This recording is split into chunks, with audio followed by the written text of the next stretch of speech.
Hey there, welcome everyone. Today we're going to be talking about 5 trading scams and give you some examples.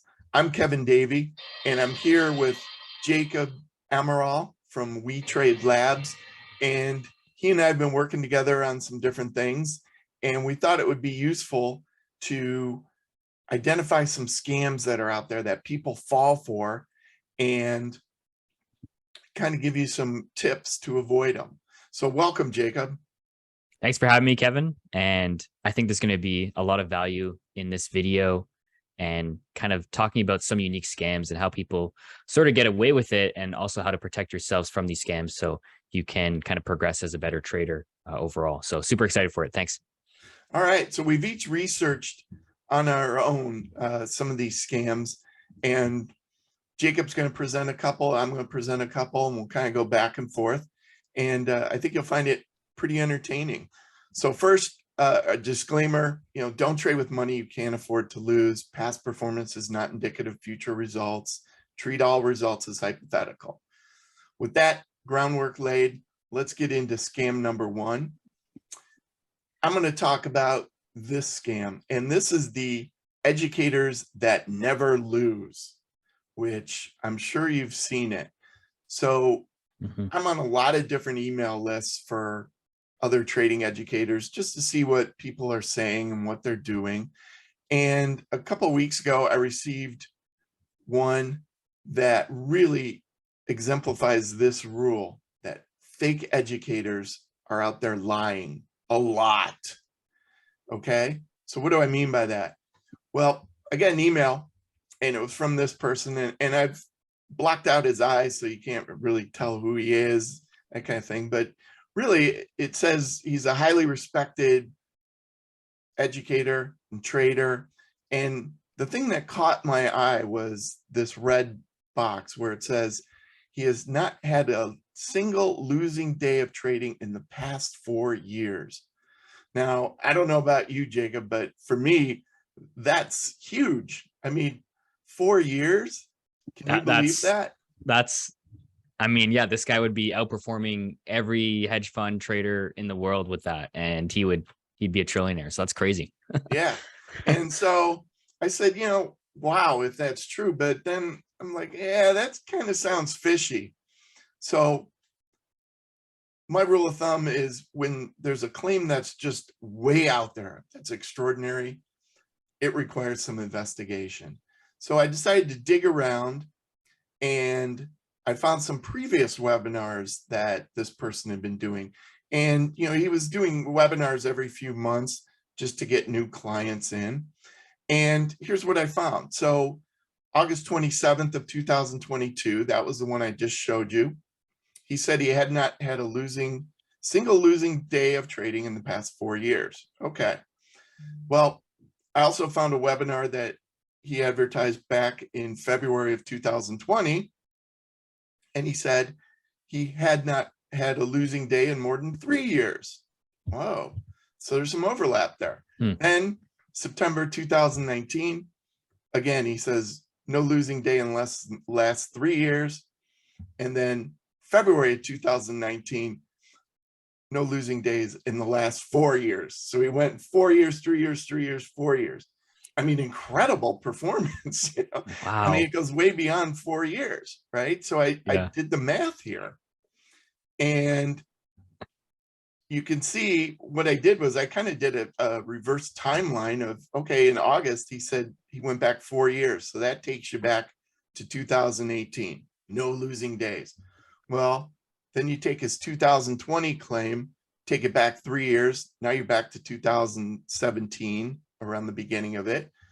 Then the other two, you keep going back, and eventually you get to this bottom line here, which says he's basically had no losing days in 7.5 years, if you take all what he said at face value, right? I mean, you mentioned that just 4 years would be good performance. This is ridiculous, right? And also, like, not even a single losing day. Like, if on a monthly or yearly basis, maybe it's a little bit different, but on a single losing day for the past 7 years, so every day was a winner. Yeah. I mean, it's I, crazy. yeah, it's such a blatant lie. And you know, that's part of it. It's so blatant, you know, because if it was true, he's only claiming 4 years. And if it's really 7.5, I tell you, if I had 7.5 years without a losing day, I'd be shouting it out to everybody, you Yeah, know. But this guy's kind of like, well, I'll only claim 4 of the years, yeah, you know, and that's pretty typical of somebody who is stretched the truth. You know, he stretches it about as far as he thinks he can, because people could say, oh yeah, 4 years, okay, but 7.5, maybe people won't believe. yeah. So the tip here is verify everything you can. If you're looking at a trading educator and you're saying, hey, I'm going to sign up for this trading room, or I'm going to buy his course or whatever, just kind of look for inconsistencies, look for things that just seem way out there. In other words, look for the red flags, you know, just things that make Mm, you kind of stop and like, whoa, what's going on here? And if you do that, you'll find that a lot of people just flat out lie. And if they're lying about that, you got to wonder what else they're lying about. And when you do that, you'll probably eliminate them as a potential educator. So that's tip number one and scam number one. Jacob, you have scam number two. Just tell me when to change the slides and perfect. we'll Yeah, be so good. we'll start here. Yeah. So scam number two is sort of similar to scam number one, um, in the kind of lie aspect, but basically this is a big one that I've found with, watching a lot of other educators, gurus, influencers, if you will. But you'll see, a lot of them will be boasting about their profits and the trade sizes they're taking, but a lot of them are trading on a simulated or paper account. And this is, can be a massive issue because, there's nothing wrong with trading on a paper or simulated account. And, in Kevin's course, we talk about incubating strategies in a paper account, and they're great ways to do that. But when someone is, trading on it all the time and then posting their profits, it's like, do they actually ever trade real money? Do they ever put their life on the line, their actual money on the line? So I think that's a huge issue in scam is it's so easy to hide a paper account now with different brokerages and stuff like that. And there's no emotions because it's not your money, but it just doesn't feel genuine. So go ahead to the next slide there. Or I guess, yeah. This rule is, check the educator trades with real money. I think this is really important, right? If you're teaching people either how to trade or how to code or build trading systems, and you're boasting about your profits, if it's not real money, it doesn't really count, right? Let's be honest, right? There's no emotions when you're trading with paper, simulated account. Yes, the entries and exits are, roughly the same, but slippage can be different, and it's not real money, right? If you're teaching people how to make a return in the market, you should, yourself, you should be doing it. So it's a little odd. So go ahead to the next slide there, Kevin. So yeah, it's very easy to trade on sim and paper accounts, and we both recommend it for incubating new automated strategies. Nothing wrong with that. But if you're posting profits on it and you're not disclaiming if this is a paper or live account, it's not really genuine. So in this post here, I've kind of darkened out the Twitter post and then the actual person. We want to keep anonymity here, but you can see that in the Twitter post that this trading guru is charging $600 an hour, claiming she's turned 10,000 into $1 million plus in a year or two, which is a red flag in itself as well. That type of return is possible, but the probability is extremely, extremely, extremely low. But if she's posting, these profits, and you can see on the bottom left, it's Thinkorswim, and I don't personally use Thinkorswim. I don't think Kevin does either. But from my research online, both on the Twitter comments and in the Reddit post, when you're trading options, which this guru is, if they're always ending in zeros, it's usually an indicator of a paper account. And then also there's supposed to be an icon. I think it's a 24/7 icon, according to the comments, by the symbols, especially SPY. And if that is showing, that means it's a live account. So this person is posting profits and trades from a paper account, so not using real money. She's charging $600 an hour for a review of your charting and her strategy, it just doesn't seem genuine at all. And she's not saying that, hey, I'm trading on a paper account. If she said that in her post, hey, I'm trading on a paper account, well, then, she'd be telling the truth. But obviously people would not pay for that, because why would you pay $600 an hour to, paper trade essentially, or to see someone paper trade and learn from them? It's, probably not a good learning lesson. So go ahead to the next slide there, Kevin. So as I was saying, I don't use Thinkorswim, but from my research, when the P&L perfectly ends in zeros, it's a paper trading account on Thinkorswim. And there's a lot of other, I know brokerages really well. So with NinjaTrader, for example, all accounts have a SIM in front of it. It has to be pre-branded as SIM.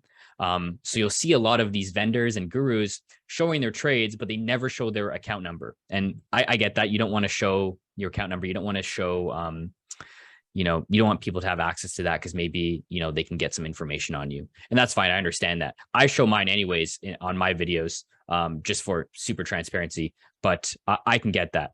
But you have to watch out when these gurus are trading and they're building trading systems. I don't expect every guru to have, an audited financial statements for the last 10 years, unless of course they're running some type of, legitimate fund. But if there's no education, or if there's no indication of them trading live or with real money, why would you pay for their services, right? You want to learn how to make a return in the market, and you want someone that's actually doing it to learn from them, right? So you wouldn't, for example, pay to learn from a mechanic if you actually wasn't fixing cars, right? If he was just fixing toy cars, would you really pay for that? Probably not. So if you're charging $600 an hour in paper trading, is that genuine? Like, Kevin, would you do that? If you were, say you wanted to learn a new skill and you go out and find a teacher and they're faking it, right? But obviously you don't know that. But if you find out later, you're going to be pretty mad, right? Like if the teacher's faking something, right? Yeah. So we both know trading's hard. On a monthly basis, I show how much I make or lose. And you see that there's a lot of months where I lose, right? But it's all real money. And there's some months that I win and it's real money. So you need to be genuine when you're teaching, and you need to actually do the thing that you're teaching, I think. So tip number 2 would be find real money performance for the guru. Not all traders share it, which is fine, but at least some indication of performance, right? I think that's key, because that shows that they're actually doing it and they have real life experience. So that's scam number 2. Yeah, and that's a great thing to watch out for. The other part of it is, I know some trading software will actually have some of the screens like different colors if you're trading sim as opposed to live. And I think the idea there isn't to help people distinguish, if they're looking for a guru, but it's more to help you as a trader that, oh, hey, maybe the red screen's sim and the black screen's real, and then which is which. But I've heard that there's even some add-ons to some of the software that will change the color. Yep. And that's what some of these scammers use. So they will say, oh, well, I've got the right color for real trading, so therefore I'm trading real. So you really got to watch out for it. It's crazy. And just to add on to that, I would say some more tips you can do to find if they're real trading. Usually screenshots you need to be wary of. If they have no videos of them going over their P&L or clicking around, and they're just posting screenshots, I'd be wary about that, because that's very easy to Photoshop. And I've also seen some influencers put an overlay over there where it would say I Thinkorswim at the top, it'll say paper, and it'll be like a yellow color. And I know of influencers that have put an overlay on top of that to hide that. It's very sad, but even with video, you can't even be sure of. But if it's giving you red flags, if you feel weird about your gut, if it seems too good to be true, it's probably a scam, and you should move on. So yeah, that's that. Yeah, great point. So the first 2 tips we're talking about educators. The next 2 tips, we're going to talk a little bit about analysis, indicator, those kind of things, because those can be scams too. So I'll do this first one. And what it really comes down to is, when you have the benefit of hindsight, when you see the whole chart, trading's easy, because then you say, oh yeah, there's a head and shoulders pattern, whatever, and see, you should have sold here, bought here, and that kind of thing.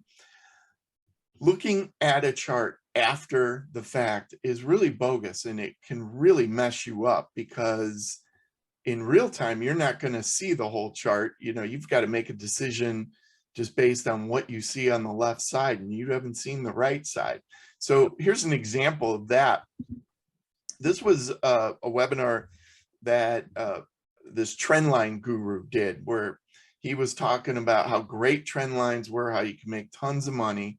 Okay, so he showed this chart, and he said, well, you enter, right after it touches the trend line here in the red circle, and then you go short there, and then you buy when it hits that bottom trend line, and then you get out with a great profit. And to the uninitiated, you would look at that and you'd say, okay, yeah, it hits the upper trend line, there's some resistance there, so I'm going to go short, and then when it hits the support on the lower trend line, that's a good time to buy. So it makes a lot of sense. And you think, wow, these trend lines are great. Well, let's look at it a little closer. There's a lot of problems with that.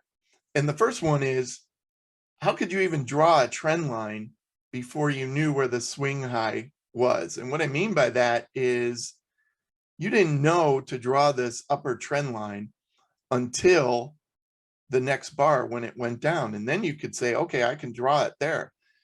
You can't really do it beforehand. So if you were going to enter off of that, you would enter probably at the bottom of this red bar, which is a ton worse, to go short. So you got to watch out. You really couldn't draw the trend line until the market fell off of it. And by then, half your profit's gone. So that's an issue. Then there's also an issue too. This person's drawing trend lines. The price never even hit the upper trend line. In this case, it's probably a minor thing, but it shows an inattention to detail as far as I'm concerned. If you're going to do trend lines, you've got to have rules. Oh, okay, I'm always going to connect highs, or I'm always going to connect closes. You don't say, well, I'm going to connect the close on one side and then kind of eyeball it on the other side. Because if you do that, you're going to get inconsistent results. You've got to be consistent in the way you're doing it. So that's a problem. And if you look at the bottom trend line, that's an issue too. And again, he's got this trend line drawn, but it looks like the first point, the point gets exceeded, and the second one, it really gets exceeded. So how's he drawing a trend line like that, right? Well, he's just kind of eyeballing it, and it's because he knows where that trade's going to end up, and he wants to make it look like a profitable trade. So if you really drew the trend line correctly, you'd do it on the red line, you'd connect the low to the low and follow it. And guess what? That exit never gets hit. So all of a sudden, his profitable exit, which by the way, never hits the trend line. So I don't know how he knows to exit there, because it didn't even hit his fake trend line, but it's nowhere near what the trend line should be. So you add it all up. He's got a bogus entry with bogus trend line, upper trend line. He's got a bogus exit with a bogus bottom trend line. The whole trade is just BS. And the only reason he's doing it is because he found this chart, said, oh yeah, I'll just slap a couple trend lines on it. Nobody will know the difference because, it kind of looks okay. I'll talk about it real fast. And, how many people were sucked in by this and said, oh, trend lines are the way to go? Well, a lot. Trend lines might have some validity. I'm not saying they don't, but this trade certainly doesn't. And this approach that he's using is just total BS. So the tip here is, whenever you see patterns, charts, just remember that you can be easily deceived. Your eyes can be deceived, because a lot of times what they show is the trade, and afterwards where it looks obvious when you should have gotten in and out. That's not going to happen in real time. And watch out when people draw things where they're not calculating it, where they're just drawing trend lines or even support and resistance lines. Watch out, because that can really make it look good, but it's not good. Now, that's tip number 3. Jacob, you have another example that is, I saw this, and I never liked this particular type of analysis, and then you really nailed it of why it's a problem. So I let's talk appreciate it. about that. Yeah. So scam number 4 is, I'm sure you've heard of these types of bars, especially with the Trading View popularity, but Heikin-Ashi and Renko bar trading systems, specifically trading systems. These are very, just stay away from these at any point in time. Just stay away from them. And you'll find out why in the next couple of slides. But if anyone is promoting their trading system and it has to use Renko bars, or it has to use Heikin-Ashi or some really exotic bar type, it's usually a bad idea, and it's usually too good to be true. Go ahead, Kevin. Next slide. Okay, so here's a screenshot of some vendor selling a trading system, and I think it's automated. It could also be semi-automated. But you can see in the red circle here that it uses Heikin-Ashi bars. You can see 12-minute Heikin, and then it's kind of cut off. And so obviously they're selling some type of trading system, and it's using Heikin-Ashi bars. And I actually went on their website, and it only works with Heikin-Ashi. That's what they promote it as. And we're going to find out why a lot of these systems are too good to be true, because it's how the bars are calculated for these exotic bar types. And you'll find that there's major differences. So go ahead, Kevin, to the next slide. So Heikin-Ashi candlesticks do not show true prices. And I just want to credit this to Baby Pips for the analysis. They basically have a whole web page on it, but it's really good. So traditional candlesticks, which we're used to, the green and red bars with the wicks, they're actually derived from the actual prices, where Heikin-Ashi is not. Because Heikin-Ashi candlesticks are averaged, they're averaged out, they do not show the exact open and close prices for a particular time period, right? So if they're not showing the exact open and close prices over a time frame, how do you know if a profit target's going to get hit, or a stop loss is going to get hit, right? And you don't know the order of that. If you were to backtest an automated trading system, or trading bot, as some people call it, you could get massively different results, right? And Kevin, you've talked about this numerous times. How do you know if your profit target is hit for your stop loss, right? Usually you want to use kind of look inside bars, or as if you use NinjaTrader, it's kind of high order fill resolution, and that gives you a very good time frame of the order of how the bar was built. Well, Heikin-Ashi doesn't do that, and it's average. So let's take a look at how it's calculated.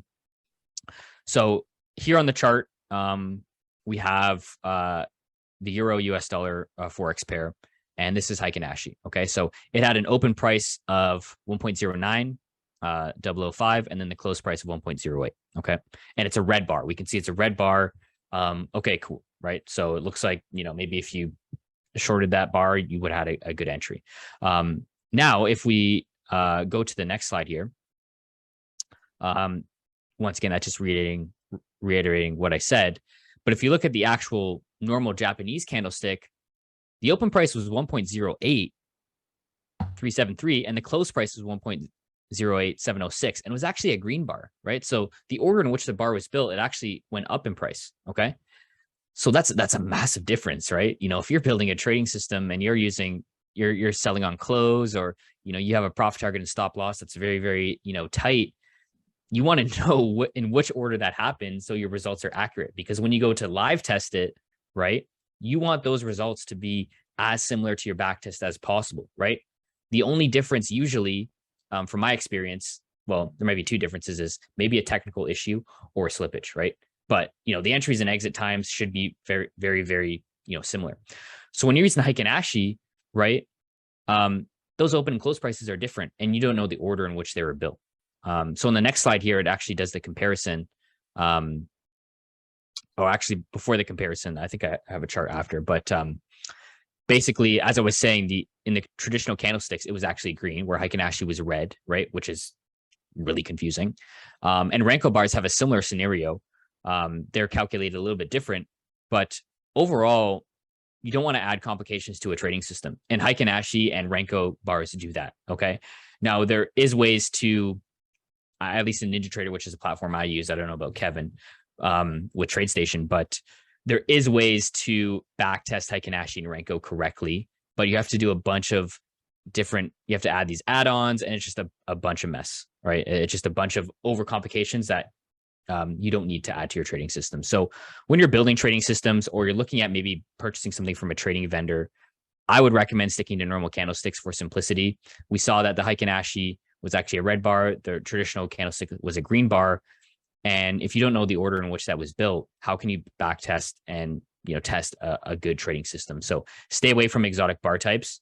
If you can't build a profitable trading system with normal candlesticks, well, maybe your trading system isn't good, and you should just think of a new idea and test a new one, right? You shouldn't have to rely on Renko bars or Heiken Ashi to make a return in the market.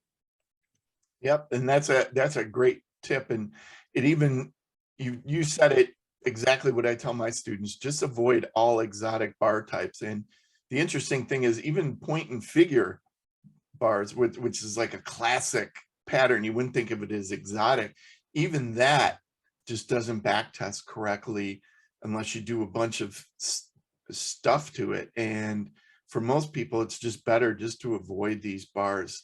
I can't tell you over the years, I'm sure you've seen it too, Jacob, of how many people show you backtest results with Renko bars, especially, and they're like, look at this system, it's great. And I'm like, you're probably using Renko bars. Yeah, how did you know? Yeah. And then, and then I have to be the bad guy and let them down. It's not real. Yeah, and they look so good on the chart, right? They just go up or they go down, and they're one color, and you're like, wow, this is awesome. And just as a bonus too, like TradingView has really done a disservice, because I know a lot of people use TradingView to chart out. And once again, I love their user interface. They're great. They're awesome. Yes. But they make it so appealing to use these types of bars, and backtesting on TradingView is just terrible too. It's it's sad, but like, I know it's a different way of viewing bars, but it's just an unneeded complication in your trading systems that you don't need. And it can get complicated enough with commission, slippage, backtesting, walk forward, right? Keep it trying as simple as possible. And I think you'll find success that way. Yeah, that's a great tip. So I want to do one last one. And this one kind of hits home for both of us, because both Jacob and I both offer trading education. And I'm sure, Jacob, you've put a ton of time into the material that you've produced. I know I've put a ton of time into what I've produced. My first book, for example, it literally took me about 6-8 months to write and to get right, and to do everything and make it a quality product. So we've put a lot of time into the education we've given to others. And then I see scam number 5, and it drives me nuts. And what that is anyone can sell a trading course. And of course that's true, but there is somebody out there who actually promotes this. And so the rule here is, if you're going to find an educator for trading, find one with real credentials. Don't find somebody who just slaps something together, because people are out there doing that. How do I know? I saw this ad on YouTube a little while ago, and it says, teach trading and get paid, help newbies learn the basics. So I clicked on it, just wanted to see what it was all about. And it actually says, set up a trading business, education business, to get a steady monthly income as a non-guru. So they are actively trying to get people who don't know a lot about trading to teach it and to create their own course. I mean, I saw this and I was just like, wow.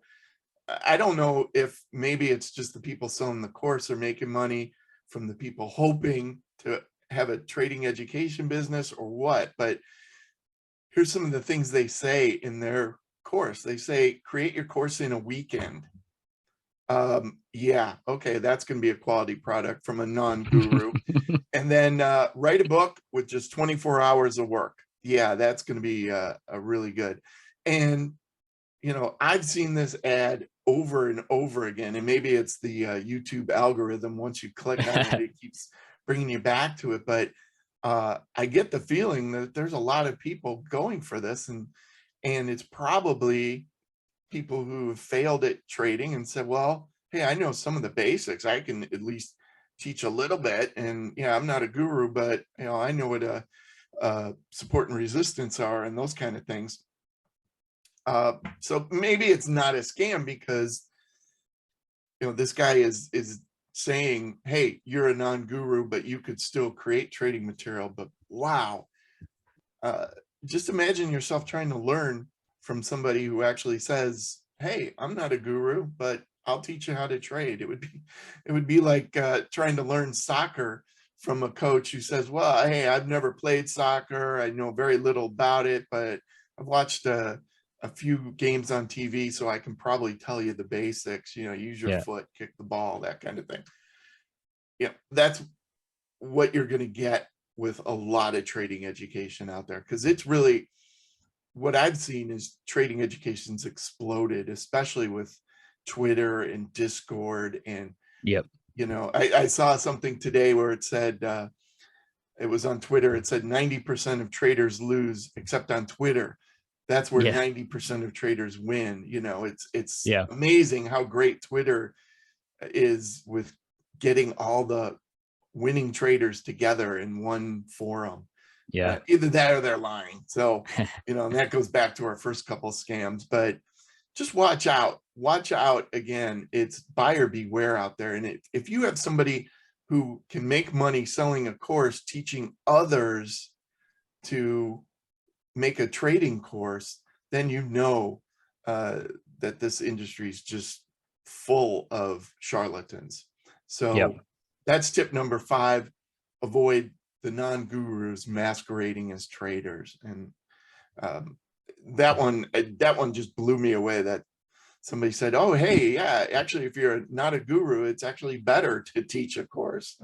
Yeah, and I think like with social media, there's pros and cons. I think one of the pros of social media is you can look for credentials, right? You can, you know, instead of like rushing to buy maybe this person's course, like, do they have any social media pages? What are their previous videos about? What do they talk about?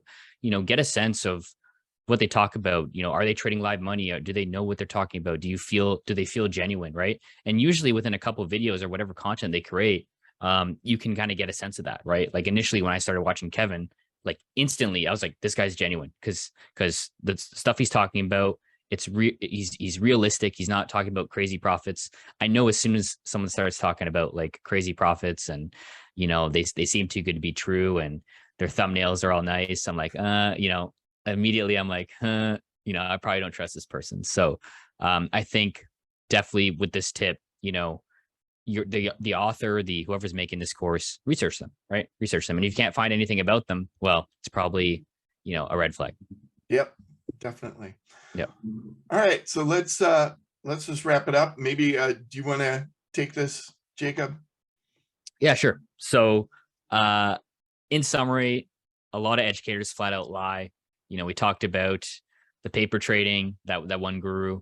We talked about, and Kevin just talked about in tip number 5, that, people can make a course very, very quickly and other people teach how to do it. So they can lie about the results or lie about their credentials.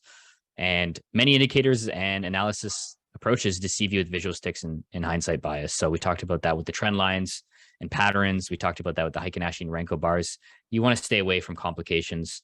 And, another big thing too is like, if someone's offering a system, like, can you back test it? Can you physically back test it? Usually if it's a fully black box, you can't see the source code, you can't back test it. They only show you the numbers on a website. It's usually a little deceiving too. So be careful with that. But yeah, a lot of trading vendors and indicators and analysis can be deceiving. And lastly, many educators are probably failed traders trying to make a quick buck by teaching. And research them, look at their credentials. There's nothing wrong with teaching and making income from it. It's you're providing value to others, but the person teaching it should have some type of credentials. They should have their skin in the game. A lot of famous traders have their own education, right? Like Ray Dalio has his own book, right? And he teaches as well, but he's also very successful in his credentials. So that's something you should look around for a lot of these educators, if some type of credentials and if their skin's in the game. Yeah, and even if they are failed traders, if they come out and say they are, that to me is a great sign. If somebody says, hey, I'm selling this course, by the way, I'm a failed trader, but I can teach you the stuff that didn't work for me.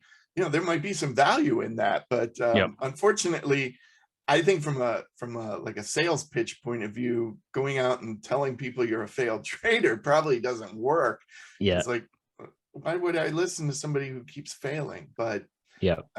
yeah, so I just want to thank everybody and thank Jacob, you know, for helping out with this. I hope it's been useful for everybody, and I hope you got a lot out of it. Any last words, Jacob? Yeah, thanks, Kevin. Appreciate you having me on. And I know a lot of my viewers on my channel love seeing us together. They always ask about like, hey, make another video with Kevin. So we'll try and make more. I think you know, this video get a lot of value from. And I know, especially if you're new to the space or any even new to any skill, like if you're learning anything, there's still scammers in other industries, and whether it's fitness or nutrition. And I think you can take these skills as well, some of them, and apply it to those. So if you're going to learn from someone, you'll have some more, you know, skills to be able to filter the bad ones out and pick a good one. But I think once you find a really good educator, it's gonna exponentially grow your knowledge in life, and you just got to filter out the bad ones. So thanks, Kevin, for having me, and you know, expect another video from us soon. All right, well, everyone, if you like this video, leave comments, subscribe to the channels, and please give it a thumbs up, like button. And you know, if you like Jacob and I talking and going over stuff, let us know and we'll make more. All right, thanks Have a good one, everyone. guys. Bye.